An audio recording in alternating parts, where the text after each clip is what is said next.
நாம் தினமும் பார்க்குற ராசி பலனில் ரிஷபம் ராசி 2வது ராசியாக வருது. சுக்கிர பகவானை ராசி அதிபதியாக கொண்டவங்க தான் ரிஷபராசி அன்பர்கள் நீங்கள்.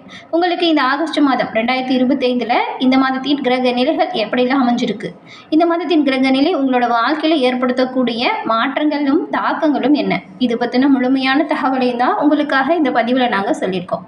இந்த பதிவு ரிஷபராசி அன்பர்களை பொறுத்த வரைக்கும் பயன்பெறும் வகையில் இருக்கும். அதனால் ஸ்கிப் பண்ணாமல் முழுமையாக பாருங்கள். நீங்கள் இப்போ தான் ஃபஸ்ட் டைம் நம்மளோட சேனலை பார்க்குறீங்க அப்படின்னா மறக்காமல் நம்மளோட சேனலை சப்ஸ்கிரைப் பண்ணி வச்சுக்கோங்க. நாம் இந்த பதிவில் ரிஷப ராசியில் இருக்கக்கூடியவங்களுக்கு கிரக நிலைகள் எப்படி இருக்குது, கிரகநிலை மாற்றங்கள் எப்படி நடக்கும், அதன் மூலம் உண்டாகக்கூடிய பலன்கள் என்ன, எந்த தெய்வத்தை எப்படி வழிபட்டால் நன்மைகளை பெற முடியும் அப்படிங்கிறத முழுமையாக பார்க்கலாம். ரிஷபம் ராசி நீங்கள் சுக்கிர பகவானை ராசி அதிபதியாக கொண்டவங்க அப்படின்னு சொன்னோம் இல்லையா.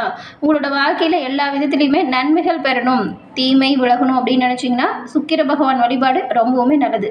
நவ கிரகத்தில் இருக்கும் சுக்கிர பகவான் வழிபாடை செவ்வாய்க்கிழமையில் செய்கிறதும் வெள்ளிக்கிழமையில் மகாலட்சுமி அன்னை வழிபாடு செய்கிறதும் ரிஷபராசி அன்பர்கள் உங்களோட வாழ்க்கையில் நீங்கள் எண்ணற்ற நன்மைகளை பெறக்கூடிய ஒரு வழிபாடாக இருக்கும். நீங்கள் சுக்கிர பகவானின் முழுமையான அருளையும் பெற வெள்ளிக்கிழமையில் மகாலட்சுமி அன்னையின் வழிபாடு செய்வதும் நன்மையை கொடுக்கும். உங்களுக்கு மகாலட்சுமி தாயார் பிடிக்கும் அப்படின்னா ஓம்கம் மகாலட்சுமி தாயே போற்றி அப்படிங்கிற மந்திரத்தை மறைக்காமல் 3 முறை பதிவிடவும் செய்யுங்க. அன்னையின் அருளால் எல்லாமே நல்லதாக நடக்கும். ஜோதிட ரீதியாக உங்களுக்கு இருக்கக்கூடிய அனைத்து பிரச்சனைக்குமே எளிய முறையில் தீர்வு பெறணும் அப்படின்னு நினச்சிங்கன்னா டிஸ்கிரிப்ஷனில் நம்பர் இருக்குது, பயன்படுத்திக்கோங்க. நாம் இப்போது உங்களுக்கு கிரக நிலைகள் எப்படி இருக்குது அப்படின்னு பார்க்கலாம். ரிஷபம் ராசி, இந்த ராசியில் கார்த்திகை, ரோஹிணி, மிருகசீரிடம் இந்த 3 நட்சத்திரங்களும் இருக்குது. உங்களுக்கு கிரக நிலைகள் அப்படின்னு பார்த்தா தனவாக்கு குடும்பஸ்தானத்தில் புதனோட குருவும் சுக்கிரனும் இருக்காங்க. தைரிய வீரிய ஸ்தானத்தில் சூரியனும், சுகஸ்தானத்தில் கேதுவும், பஞ்சபூர்வ புண்ணிய ஸ்தானத்தில் சந்திரனும் செவ்வாயும், தொழில் ஸ்தானத்தில் சனியும் ராகுவும் இந்த மாதிரி கிரக நிலைகள் அமைஞ்சிருக்கு. இந்த கிரகநிலை மாற்றங்கள் எப்படி நிகழப்போகுது அப்படின்னு பார்த்தா 3ஆம் தேதி அன்னைக்கு தனவாக்கு குடும்பஸ்தானத்தில் இருக்கக்கூடிய புதன் தைரிய வீரிய ஸ்தானத்துக்கு மாற்றமடைய போகிறாரு. 17ஆம் தேதி அன்னைக்கு தைரிய வீரிய ஸ்தானத்தில் இருக்கும் சூரியன் சுகஸ்தானத்துக்கு மாற்றமடைய போகிறாரு. 21ஆம் தேதி அன்னைக்கு சுக்கிரன் தனவாக்கு குடும்பஸ்தானத்திலிருந்து தைரிய வீரிய ஸ்தானத்திற்கும், 25ஆம் தேதி தைரிய வீரிய ஸ்தானத்தில் இருக்கும் புதன் சுகஸ்தானத்துக்கும் மாற்றம் பெற போகிறாங்க. இந்த கிரக நிலைகளும் கிரகநிலை மாற்றங்களாலும் உங்களுக்கு உண்டாகக்கூடிய பலன்கள், மேலும் கிரக நிலைகள் என்ன மாதிரியான தாக்கத்தை கொடுக்க போகுது அப்படிங்கிறத வாங்க இப்போ பார்க்கலாம். இந்த மாதத்தை பொறுத்த வரைக்கும் ரிஷபராசி அன்பர்களுக்கு ஒரு சில யோகமான பலன்கள் உண்டாகும். இதுக்கு முன்னாடி நிறைய கஷ்டம் பிரச்சனை அப்படிங்கிற நிலைமை மாறும். பணவரத்து சீராக இருக்கும். மனதில் ஏதாவது ஒரு கவலை அவ்வப்போது உண்டாகும். சொத்துக்கள் சம்பந்தமாக காரிய அனுகூலம் கிடைக்கும். நண்பர்கள் மூலம் நீங்கள் எதிர்பார்த்த உதவி தக்க சமயத்தில் உண்டாகும். புதிய நபர்களின் நட்பு கிடைக்கும். தொழில் வியாபாரம் தொடர்பான விஷயங்கள் சாதகமாக நடக்கும். உத்தியோகத்தில் இருக்கக்கூடியவங்க மட்டும் உங்களோட பணிகளை சிறப்பாக செய்யணும், கவனமாக செயல்பட்டால் நல்லது. குடும்பத்தில் இதுவரைக்கும் இருந்த பிரச்சனைகள் ஒவ்வொன்றா உங்களை விட்டு நீங்கிடும். கணவன் மனைவிக்கிடையே இதுவரை இருந்த சண்டை சச்சரவுகள் நீங்கும், உறவு பலப்படும். பிள்ளைகள் மகிழ்ச்சியடைய அவங்களுக்கு என்ன தேவை அப்படிங்கிறத பார்த்து பண்ண போகிறீங்க. பெண்களுக்கு காரிய அனுகூலம் கிடைக்கும். கலைத்துறையில் இருக்கிறவங்களுக்கு வீண் அலைச்சல் இருக்கும். அரசியல் துறையில் இருக்கிறவங்களுக்கு தேவையற்ற அலைச்சலை குறைச்சிக்கிறது நல்லது. இந்த ரிஷபராசியில் இருக்கக்கூடியவங்க இந்த ராசி மண்டலத்தில் இது 30லேருந்து 60வது டிகிரியை கொண்டிருக்கும். கிருத்திகை, ரோகிணி, மிருகசீரிடம் இந்த நட்சத்திரத்தில் இருக்குது. உங்களுக்கு இந்த ஆகஸ்ட் 2025 கிரக பயிற்சி பல்வேறு அம்சங்களையே கொடுக்கும். தொழில் வியாபாரம், நிதி, ஆரோக்கியம், கல்வி மற்றும் குடும்பத்தின் மீது எப்படிப்பட்ட தாக்கத்தை கொடுக்கும் அப்படிங்கிறத பார்க்கலாம். ரிஷபராசி அன்பர்களை பொறுத்த வரைக்கும் இப்போ பார்த்த கிரக நிலைகளில் சூரியன் உங்களோட 4ஆம் வீட்டுக்கு அதிபதியாக இருக்கக்கூடியவர். தன்னோட சொந்த வீடான 4ஆம் வீட்டில் சிம்ம ராசியிலேயே இந்த மாதம் இருக்கிறாரு. புதன் உங்கள் 2ஆம் மற்றும் 5ஆம் வீட்டின் அதிபதி. இவர் 30ஆம் தேதி அன்னைக்கு 4ஆம் வீட்டில் சிம்ம ராசியில் மாறப்போகிறாரு. சுக்கிரன் உங்கள் ராசி அதிபதி. இவர் 21ஆம் தேதி அன்னைக்கு 3ஆம் வீடாக இருக்கக்கூடிய கடக ராசியில் மாற்றம் அடைய போகிறாரு. இந்த மாற்றங்களும் என்ன மாதிரியான தாக்கத்தை கொடுக்கும் அப்படின்னா இப்போ ரிஷபராசி அன்பர்களுக்கு இந்த கிரக நிலைகளை பார்த்தா மிகவுமே ஒரு அற்புதமான காலகட்டமாக, யோகமான மாதமாக இந்த மாதம் அமைய போகுது. உங்கள் ராசிக்கு யோகக்காரகனாக இருக்கக்கூடிய சனி லாபஸ்தானத்திலையும், தனக்காரகனாக இருக்கக்கூடிய குரு தனஸ்தானத்திலையும் இருக்கிறது தொழில், நிதி மற்றும் குடும்ப வாழ்க்கையில் வெற்றி பெறக்கூடிய அமைப்புகளை குறிக்குது. மாதத்தின் நடுவில் நிகழும் சூரிய பயிற்சி உங்களுக்கு ஒரு சில தாக்கத்தை கொடுக்கும். அந்த சூரிய பயிற்சி தாக்கம் எப்படி அமையுது அப்படிங்கிறதையுமே நாம் விரிவாக பார்க்கலாம். இந்த கிரகநிலைகளால் தொழில் மற்றும் உத்தியோகத்தில் என்ன மாதிரியான பாதிப்பு வரும், என்ன மாதிரியான நிகழ்வு உருவாகும் அப்படின்னு பார்த்தா உங்களுக்கு இந்த மாதம் மிகவும் யோகக்காரகனும் ராஜ்யாதிபதியுமான சனி பகவான் லாபஸ்தானத்தில் இருக்கிறாரு.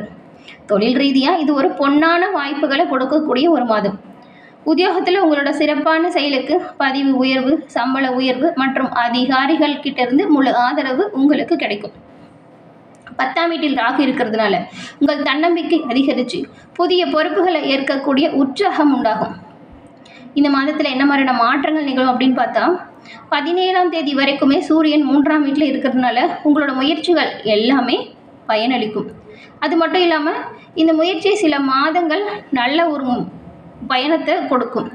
அதன் பிறகு சுகாதிபதியான சூரியன் தன்னோட சொந்த வீடாக இருக்கக்கூடிய 4ஆம் வீட்டில் கேது பகவானோட சேரும் பொழுது பணி சுமை கொஞ்சம் அதிகரிக்கும், சிறிது மன அழுத்தமும் வரும்.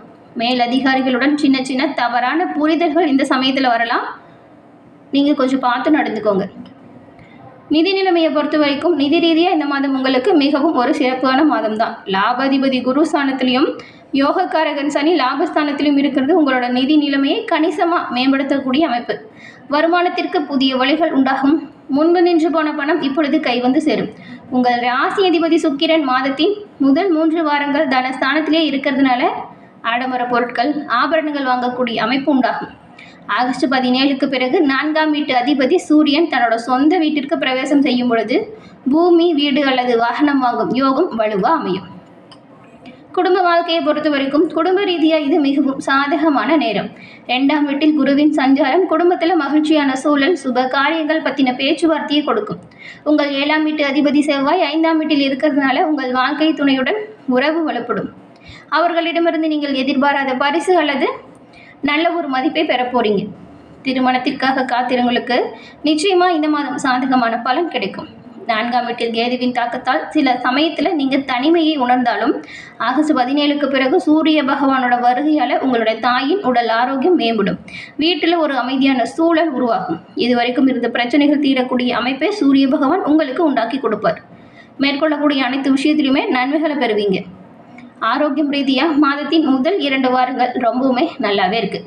உங்கள் ராசி அதிபதி சுக்கிரன் சாதகமான நிலையில் இருக்கிறதுனால நீங்கள் உற்சாகமாகவும் ஆரோக்கியமாகவும் செயல்பட போறீங்க.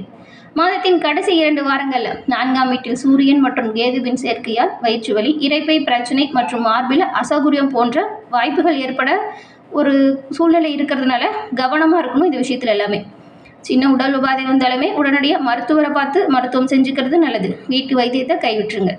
4ஆம் வீட்டில் கேது இருக்கும் பொழுது வாகனத்தில் செல்லும் பொழுது, வாகனத்தை ஓட்டும் பொழுதும் நீங்கள் கொஞ்சம் கவனமாக இருக்கிறது அவசியமாக பார்க்கப்படுது.